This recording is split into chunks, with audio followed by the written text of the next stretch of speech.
তৃতীয় শ্রেণীর ছাত্রের মৃত্যুতে আজ একেবারে উত্তাল পরিস্থিতি নেতাজি নগরের স্কুলে। যেমনই অভিযোগ উঠে এসেছে যে বারবার শরীর খারাপের কথা বলছিল ওই ছাত্র, কিন্তু তারপরেও ক্লাস করানো হয়েছে এবং তারপর সিঁড়ি থেকে পড়ে যায় ওই ছাত্র এবং তারপর 12 দিন কোমায় ছিল ওই ছোট্ট শিশু আয়ুষ। রবিবার মৃত্যু হয় আয়ুষের। স্কুলের বিরুদ্ধে চরম গাফিলতির অভিযোগ, রাস্তা অবরোধ করে বিক্ষোভ দেখাচ্ছেন অভিভাবকরা। ছাত্রের মৃত্যুতে আজ একেবারে উত্তাল পরিস্থিতি নেতাজি নগরের স্কুলে। ঘটনার সূত্রপাত গত 13ই মে। স্কুলে গিয়ে অসুস্থ হয়ে পড়ে তৃতীয় শ্রেণীর ছোট্ট আয়ুষ। অভিযোগ, অসুস্থ অবস্থায় তাকে ক্লাস করানো হয়, সিঁড়ি দিয়ে নামতে গিয়ে পড়ে যায় আয়ুষ। অভিযোগ, অভিভাবকদের একবারও খবর দেওয়া হয়নি। হাসপাতালে নিয়ে গেলে 12 দিন কোমায় ছিল ছোট্ট আয়ুষ। রবিবার মৃত্যু হয়েছে তার। তারপরে স্কুলের বিরুদ্ধে চরম গাফিলতির অভিযোগ, রাস্তা অবরোধ করে বিক্ষোভ দেখাচ্ছেন অভিভাবকরা। ছোট্ট আয়ুষের বাবা মা কি বলছেন শোনাবো আপনাদের। আমি যখন স্কুলে নিতে এসেছি তখন ক্লাসের কোনো একটা টিচার আমাকে ফোন করেছেন। ফোন করে বললেন যে আপনি লাইনে রিসিভ করতে হবে না, আপনি চলে আসুন টিচার্স রুমে। আমি যখন টিচার্স রুমে গিয়ে দেখি বাচ্চাটা প্রায় অচৈতন্য অবস্থায়, ও গালে সমানে এরকম চড় মারছে, দুটো গালে আন্টিরা। অনেক 5-6 জন টিচার ছিলেন, প্রত্যেকেই শুধু গালে চড় মারছে। বাচ্চাটাকে পুরো জল দিয়ে মাথা থেকে পুরো ভিজিয়ে ফেলেছে। তো আমি দেখলাম তখন পুরো আচ্ছন্ন অবস্থায় ছিল, ও তাকাতেও পারছে না, কথাও বলতে পারছে না। শুধু জিজ্ঞেস করেছিলাম কি হয়েছে, বলে বাবা আমার মাথা খুব ব্যথা করছে, এইটুকু বলেছে, এর থেকে বেশি কিছু বলতে পারেন। স্কুলেও এসেছিল সুস্থভাবেই, তারপরে স্কুলে বসেছিল। প্রথম পিরিয়ডে শরীরটা খারাপ লাগছিল, ও ম্যামেদেরকে বলেছে ম্যাম আমার শরীরটা ভাল লাগছে না, শরীরটা খুব খারাপ লাগছে, বলছে হেড ডাউন করে বসে থাকো।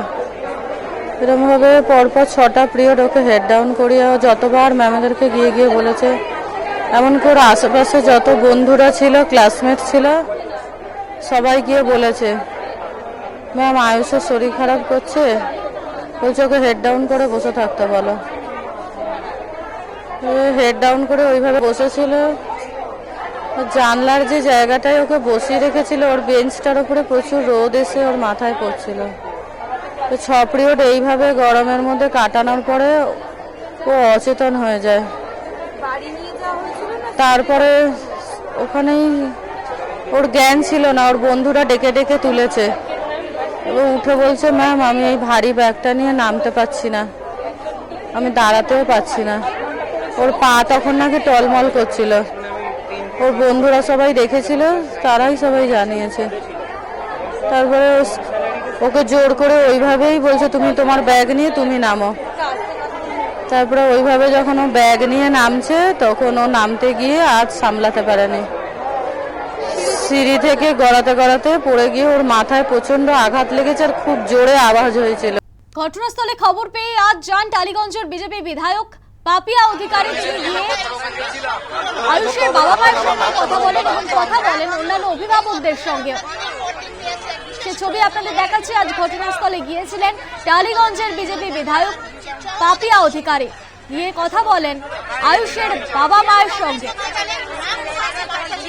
নেতাজি নগরের স্কুলের সামনে আজ একেবারে উত্তাল পরিস্থিতি। ঘটনাস্থলে গিয়েছেন পাপিয়া অধিকারী। কি বলেছেন সেখান থেকে টালিগঞ্জের বিজেপি বিধায়ক পাপিয়া অধিকারী শুনব। মহারিষি বিদ্যা মন্দির, এই মন্দিরে বিদ্যা